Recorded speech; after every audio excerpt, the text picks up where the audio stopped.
How are we doing, folks? Just want to give you a quick video on how to replace the trailing arm on a Honda Odyssey. In particular, this is a 2007 Honda Odyssey EX. There's a lot of videos about replacing the trailing arm bushing, and it needs a special tool, which is around $140 on Amazon. And the bushings themselves, you got to pound them out. If you don't have that tool, then you got to hopefully get them back in straight.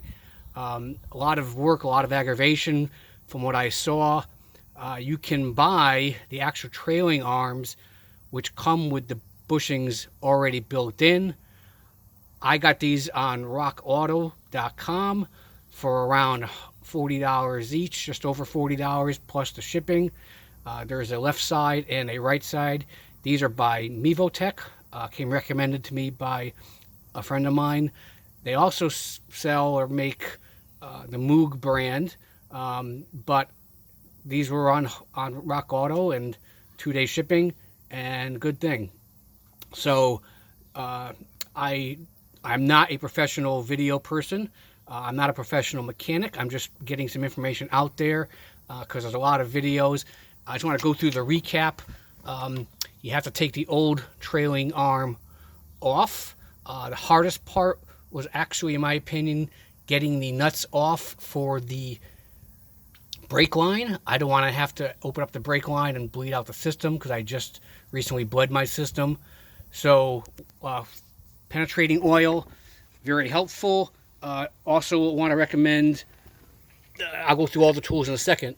I want to recommend these extractors. It's called a 9-piece bolt extractor set, and they have special grabs on them. So I had to use a 12mm to get off one particular rusted bolt, but it came right off.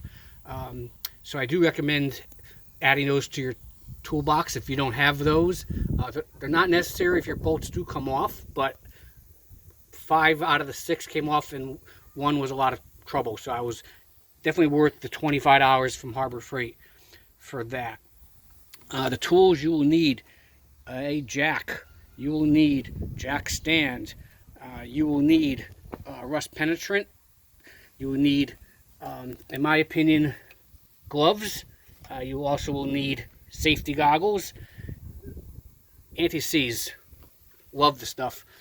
Use it when you put your bolts back on, so you don't have to anything seized up. A magnetic pan helps for holding the parts that fall out that you're working on. You need some pry bars. Again, those are helpful if any of the nuts are rusted. Different flex heads. The flex heads really helped. 1/2 inch, 3/8 ratchets, different sockets. I love these from Harbor Freight, also by Pittsburgh. You know, so you can get things out a little easier. I'll go through why I needed the sledgehammer and the death blow hammer in a second. I have an air gun. It helps for some of the things, but actually a couple of the things I could not get off with the air gun. But makes the job overall, to working on suspension parts, a lot easier when you have one.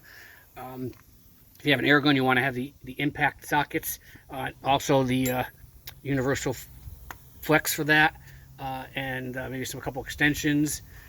So just a total recap. And I did the driver's side yesterday, and I learned a couple of things, made doing the passenger side a lot easier. The procedure: take off your wheel.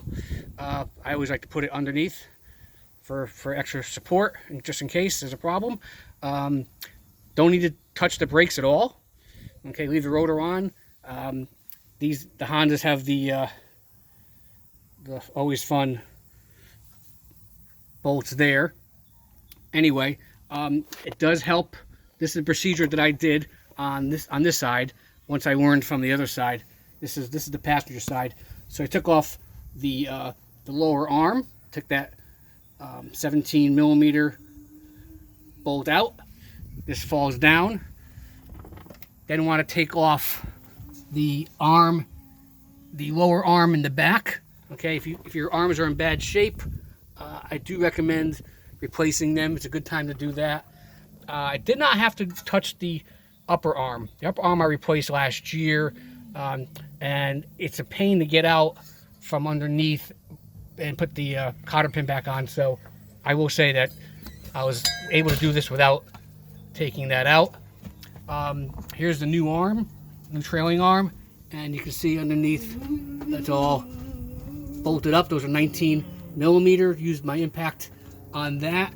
The hardest thing I think overall in this job again was getting the bolts off for the brake line. The new arm by Mevotech actually only came with one bolt. There's actually well, 3 bolts. It only came with 1 nut, so I had to buy a couple of nuts. Nut metric. I actually bought those at Home Depot, and I put some primer paint on them. And then, don't mind the noise in the background, I do have these. There's 4 nuts here, so 2 here and 2 here.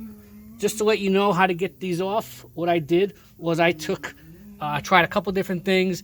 I couldn't get my impact to take them off. I had the extensions on. These are 17 millimeter. What I wound up doing was I took my 1/2-inch drive flex head socket. I took a 17 millimeter socket, small one. Put it on like that, just so you know. Okay, and then I bent it back, and I tapped the top with my death blow hammer. Didn't help too much, and then I used my little sledgehammer, just again tapping on the handle of the socket just to break it. And once they broke, then I mean not break the actual nut, but just to break the connection, and then I was able to take them off. So again, procedure: once you get the lower arm off, and you get the other arm, lower arm there off, you want to take off these 4 bolts. You then take off, and you can take off the brake line bolts before that. Either way, you want to have the brake line removed before you take off the 219 millimeter there. Once you do that, it will come out. You probably won't need to pry it out, but you may have to pry it out. And once it comes out, it will just come right out. It is a little tricky getting it back in. I will say that was the other hard part of the job. And one thing I learned was you don't want to attach that first when you put it back in. You want to get these 4 bolts secured first, nice and snug, not too snug, but just get them on there. And once you get these on there, you can attach the 219, and then you can snug these up. Okay. Again, I am not a professional mechanic. I just learn as I go, and I watch other people's videos. Again, there was no video on how to do a trailing arm, so for the $80 these things cost plus the shipping, it's basically $50 more than buying the bushings and trying to finagle with those. And you may have to take the actual arm out anyway to replace the bushings, so might as well just replace these. And they have a lifetime warranty. I'm not endorsing Rock Auto, but I use them all the time. Okay, so once you get these 4 bolts back on, and you get those 2 back on up there, snug these up. Okay, make sure you're snug there. Again, I used anti-seize for all the bolts and the nuts, and then I put the brake line back on. 3 actually needed the originals were 12 millimeter on they're 8 millimeter bolts, but the actual nuts, the Honda ones were 12. These are actually 13. And I actually took off. Actually, the other little part is I took off this whole thing in one piece, and the new ones came with a new bracket, but I actually just didn't need it. I actually used this whole one piece. Didn't have to touch anything other than bolting it back on. Okay, again, I anti-seize on these as well. Okay, so once you get that back on, you can put this arm back on here. Okay, I just call it the lower arm. Again, if yours is bad, I would replace it. Mine was replaced last year. The upper arm, if yours is bad, I would replace that too at the same time now. It was nice keeping that on. I didn't have to use the jack at all. other than jacking the car up and then helping to get the this arm here back on. Okay. Now, last year I put the air lifts in the Honda, and at that time I replaced the springs. If your springs aren't too good, if you got over 100,000 miles, you may want to replace those at the same time. So, you got all this stuff apart. You might as well replace all of it while you're doing it. If you're anything like me, you know, you don't want to have to do the job twice. I'm not getting any younger. So, another thing you want to make sure you're wearing when you go underneath, safety goggles. I got something in my eye a couple weeks ago when I was doing something else under the car. Had to go to the ophthalmologist office visit to get that thing out because I couldn't get it out myself. So save yourself a trip to the ophthalmologist. Wear safety goggles. Okay. So again, the other thing that I'll tell you is that this job did take from actual working time, not including the setup and the cleanup, about 2 hours on the passenger side. Once I learned how to do it from the driver's side took me 3 hours because I mistakenly put in those first and then tried to get these in. And I also didn't have that unhooked, and I didn't have the lower arm over there unhooked either.